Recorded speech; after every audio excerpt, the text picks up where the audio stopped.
Hi friends, Kishore here. Welcome to my channel Fighting Diabetes. The topic for today's video is glycemic index of the food what you eat. Every food has a GI value which would be a number less or equal to 100. The bigger the number, the faster the rise in blood glucose level.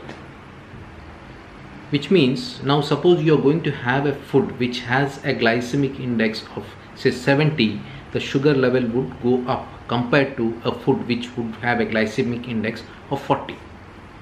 So a diabetic person should be knowing about this so that he can decide what he or she should eat and how much can be taken without spiking the blood glucose level.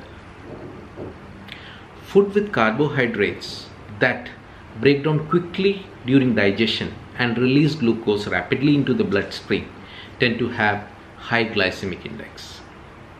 55 or below is known to be low GI food, which should be your choice if you are diabetic. Above 55 and less than 70 is moderate, but I suggest that you avoid this, but sometimes is fine, or mix it with low GI food and have it. The quantity should be less. Anything above 70 is of high risk and it's not meant for diabetic people. It should be totally avoided.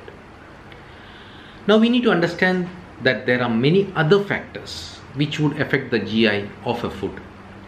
For example, GI of a more ripe mango would be higher than a less ripe mango. Got it?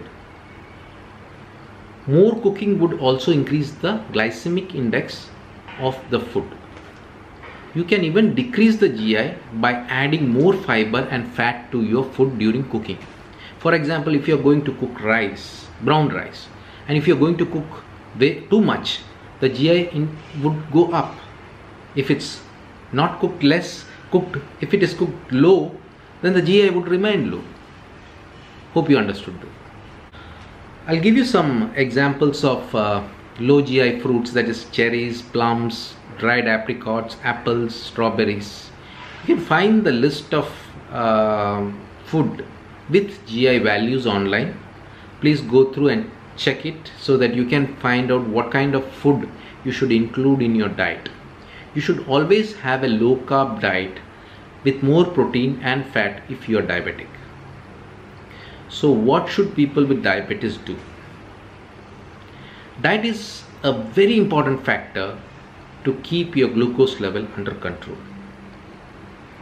So we need to know what we are eating and how much that influence our blood glucose level.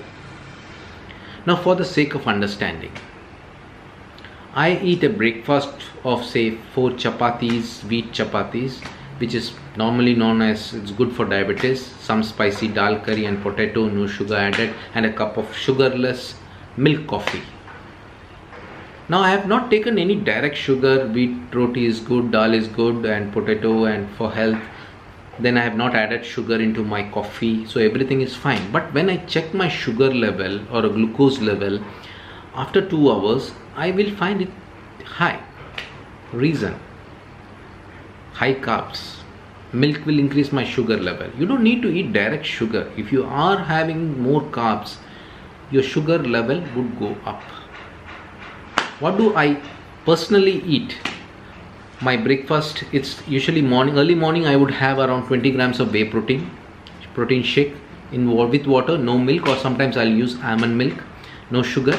Around 4 egg whites and 1 egg yolk.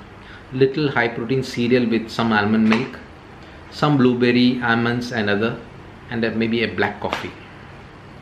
No sweets. This is a very nutritious low carb breakfast. I keep changing the combinations, but always make sure that it gives me a balanced requirement for my day-to-day activities. And other than that, I work out, I need more protein. I keep experimenting and optimizing my diet by checking my glucose level after having food. Suppose I have changed, added something new, I definitely would check my glucose level after 2 hours. With experiment and experience, you would be able to decide on what food you should eat and what you should not eat. Hope this video is helpful. Please share and like. If you have not subscribed to my channel, please subscribe. Thank you for watching. I'll be back with some other interesting video very soon. Thank you so much.